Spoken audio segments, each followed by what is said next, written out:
Stop treating your chuck roast like brisket. If you don't, you will never end up with pulled beef as juicy, as tender, and as delicious as this. Let's get into it.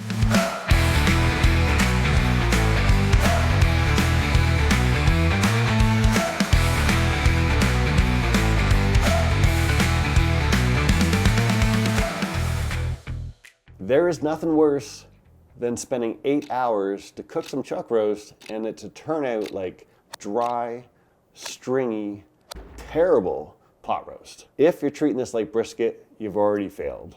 Today, I'm gonna go over the 3 mistakes that people make when it comes to making pulled beef, and we're gonna show you how to make some delicious, tender, juicy pulled beef out of this guy right here. I've got some Wagyu chuck roast here, chuck steak. This is actually from Costco. I was in Costco to get a brisket, and I saw this as, I'm walking by, the American Wagyu thing stood out to me, and I was like, I'll give it a try. Now, in full transparency, I don't really like to buy a lot of Costco meat like this. If it's cryovac in the big piece, all for it. But this is blade tenderized. It says it right on the label, even for Wagyu, they blade tenderize it, which I'm not a big fan of. So you can just ask the butcher for a whole package. I didn't want to cook that much beef today, so we're working with this. Let's get these guys out of the package and have a look at them real quick. Total weight here is 4.65 pounds and is $10.99 a pound, which actually is not too bad considering it's American Wagyu. There's 1, there's 2. Pretty good looking pieces here. One of them is a little thicker than the other. This one's wider, so we might see, if you look at them side by side, we might see a little bit of a difference here. As far as cook time, this one might take a little longer. Temperature will guide us through that process, right? The one thing I like to remind people when it comes to smoking meat, you cannot cook meat by time. It's impossible. 3-2-1 ribs is a thing out there. Lots of people love it. All it does is guarantee that you're going to overcook your pork. There's no way. Every single piece of meat is different. They all have different cook times. So you got to learn to, balance between the bark, how it looks, the tenderness, the probe feel. Get yourself an instant read thermometer, probe it, and feel the tenderness. And that's how you tell that meat's done to your liking. So with this guy, we're going to do this super easily. I got my pepper can in here. We're going to keep it pretty basic.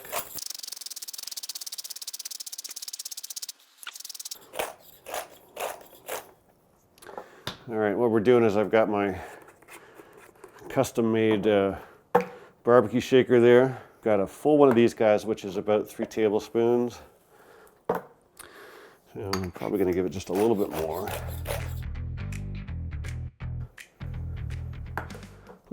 Low in pepper. And we'll use the same thing here. And we're just using some seasonal here. Seasonal is just like Lawry seasoned salt. It's a little coarser. I'm gonna use about 3/4 of one, so we're a little bit heavy on the pepper, but not much. A little coarser and a slightly different flavor. I do like it. We'll give that guy a good shake here. There we go. Now, one thing I want to do on this guy is get some W sauce. These are pretty dry, so I do like some W sauce on some beef, and this will just help a rub stick a little bit. Unfortunately, it doesn't add a ton of flavor, but I do like it, but we're going to fix the flavor part of it later.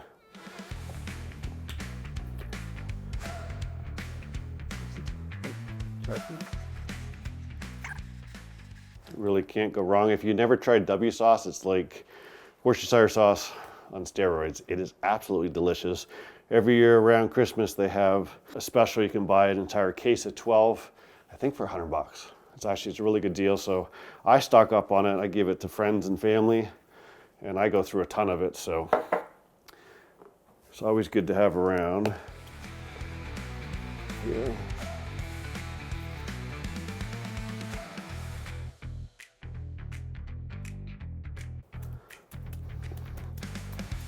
You can see right away it tacks up nicely. All that moisture.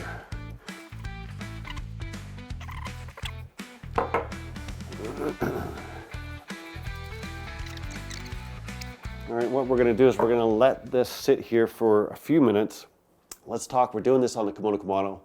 It is, well, we're up to 15 degrees now. When I got out the cameras and started putting things together, it was 9 degrees outside Fahrenheit, right? So we're like negative 13 Celsius, just to give you guys an idea. With the Kamado, especially in these temperatures, you don't wanna just like throw a bunch of heat into it and crank it right up right away. You want to take a little bit of time, especially with the Kimono Kamado, because it has this NASA grade grout and they're made out of refractory cement. So what happens is the lid and the body actually expand. There's expansion cracks in it and it's designed to expand. You need to get some heat into that grout so it expands with it. All right. So, you know, what I did is I put in a couple pieces of hickory today. So we're using some Bear Mountain. Lots of times I like to use oak, but I'm filming 2 videos at the same time because it's freezing outside and I want to get ahead a little bit. But I'm using some Bear Mountain hickory here. We're using some Bear Mountain lump and put those 2 blocks of hickory in there in the bottom first, then some lump on top. We used our Grow Blazer grow gun, and what I did is I only used it for about 30 seconds, right? I don't want to get too much heat into it, but I need to get that lump going. And then what I did is the top I opened up to maybe about a turn open, and then the bottom I set it to an 1/8 open, which is usually my cooking temperature for 225 to 300 depending on the top bend. So we're allowing it to get up to temperature slowly. 20 minutes in, it was only at 50 degrees. We're at 200 now. It's been 40 minutes, I think, 45 minutes. And we're going to give it a little bit more time. We're going to do these guys at 275 dome temp, which will be about 250 great temp. We're going to use our Typhusync Gold Dual. Let me get that right now.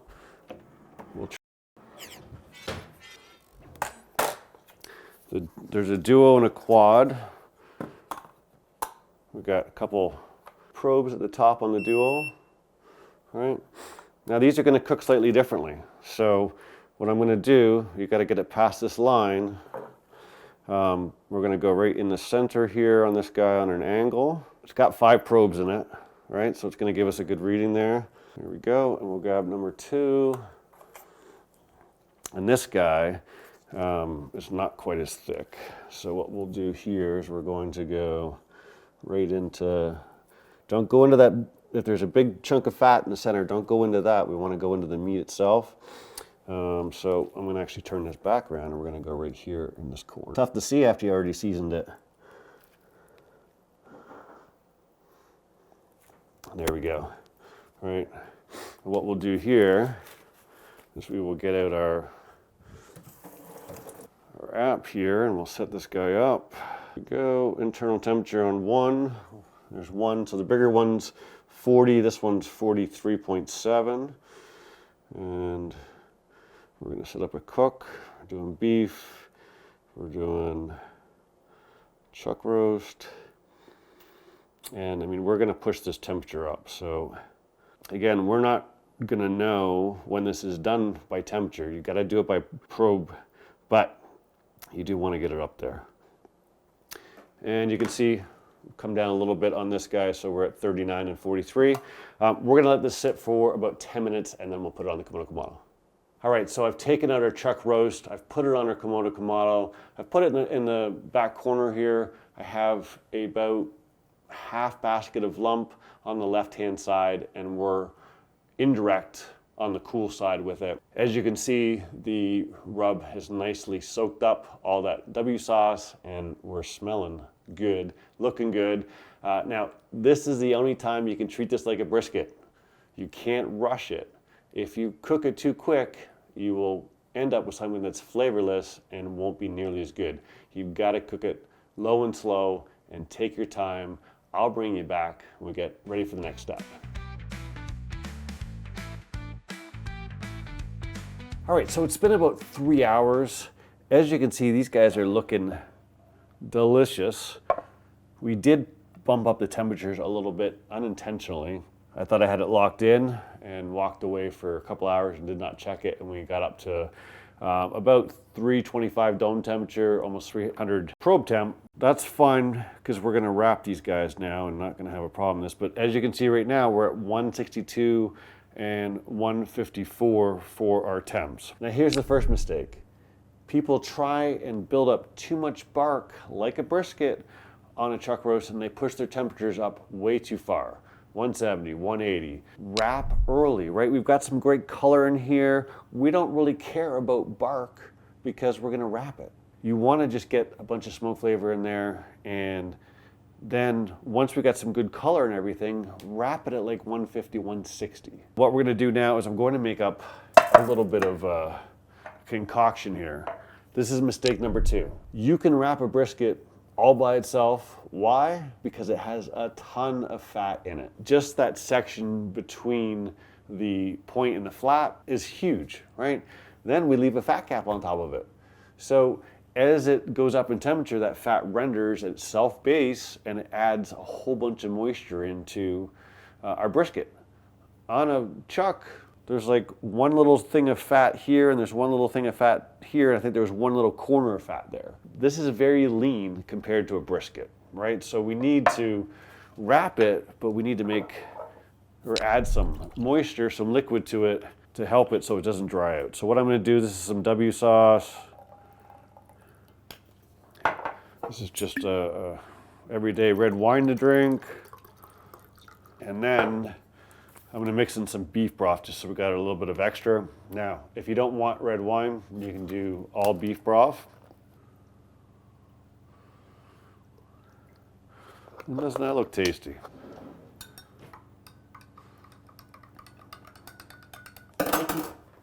So we've got some moisture to add in there. Let's get our first guy here. Tough it out. Okay, so I can get it wrapped properly, right? We've got a little crispy on this one edge. We don't have to worry because all this moisture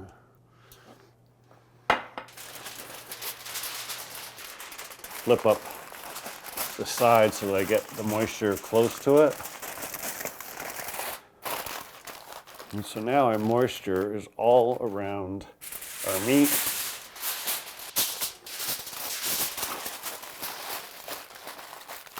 I'm gonna turn everything up to try and keep as much moisture in. This is still gonna render out some fat, right, which is gonna add some moisture as well. But I wanna try and keep as much in here as I can. And then we'll take this guy here, we'll go back into there like so. I'm gonna go one step further and I'm gonna keep them in a full container. Might as well use it all.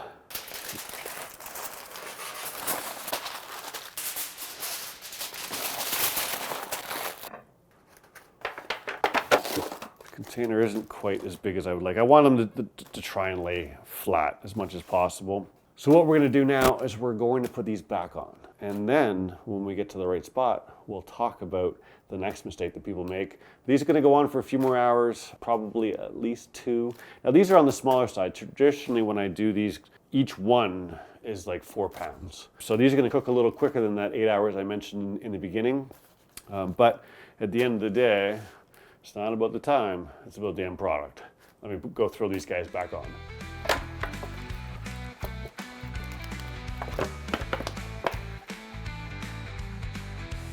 So our chuck roast is done. It's actually been rested. We're gonna talk about that in a second here, but just kind of for reference, let's have a look.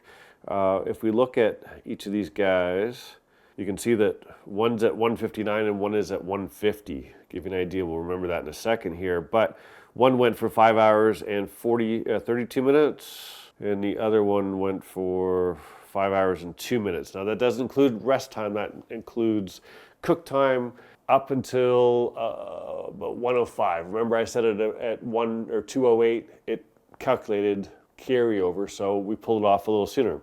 I share with you tip number 1. Tip number 1 was really use some moisture, right? Brisket's got a whole bunch of fat. My tip number 1, as I got talking, was, hey, don't think about the bark, right? Because we don't really care about the bark. So today, this 3-tip video just turned into a 4-tip without me even thinking about it. Tip number 3. This is where it gets critical, and this is where people make mistakes, because if they treat it like a brisket, they don't want to push it past like 203, 204, right? So what happens is they pull it too early and the magic hasn't happened yet. This right here is your friend, right? This is an instant read thermometer. Obviously it tells you your temperatures. So this guy right here, this is a Typher Instaprobe. This is the Core, which is the bigger one. But you know, this is telling us our temperature. You can use this to when you're done steak, chicken, whatever. But where this becomes critical in barbecue is actually probing your meat to feel for tenderness. What I did before I pulled this off was I sat there and I felt all around to see how tender the meat was. It should feel like warm peanut butter. You shouldn't have any give. Now this guy, I didn't push as high, and I'd probably be able to show you a little bit of a texture different. This guy pushed higher. So this one went to 207 and this guy to 209. So we'll pull them out here and we'll have a look at what we got. And while I'm doing that, we'll talk a little bit about number 4, long rest, baby. Long rest, the longer the better. Honestly, if I had time, I'd stick these in the oven and look at them tomorrow. But you know, I did a 45-minute rest, and you can see by the temperatures that we came down to 150 and 159. If you open it too early, I'm gonna put this over here for a sec, show you before I add all the juice. What happens? The meat, the juices don't redistribute in the meat, and when you open it up, you get a whole bunch of steam. Well, all that steam is water. You're letting all that moisture out and evaporate. So let it rest a long time and you'll have way better results. This guy right here. The dogs have come running just like that. Come here, little guy. Now I am gonna use this moisture. I just wanna pull it off to the side for a sec, just to give you a look at this before we even touch the extra moisture. But look, can you see just how much surface moisture is in that guy? And look, okay? All I did was squeeze my finger with my thumb and away it comes. So soft.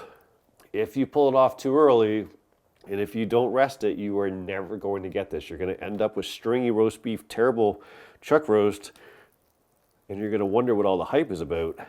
This is the answer right there. So,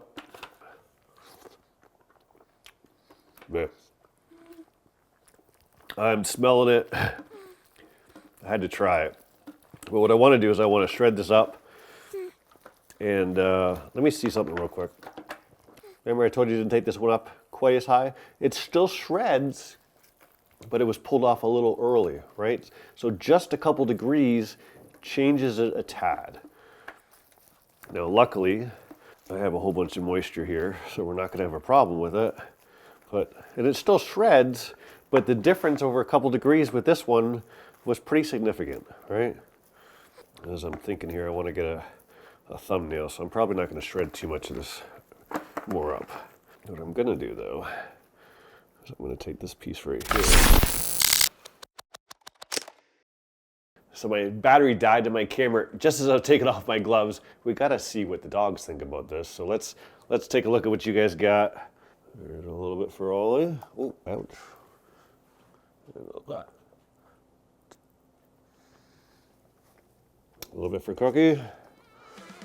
There you have it, doggy approved. Of course, they're always easy to please. Me, on the other hand, not so much. This one's absolutely delicious. If you struggled with pulled beef from chuck roast, here's all the secrets, everything you need to know.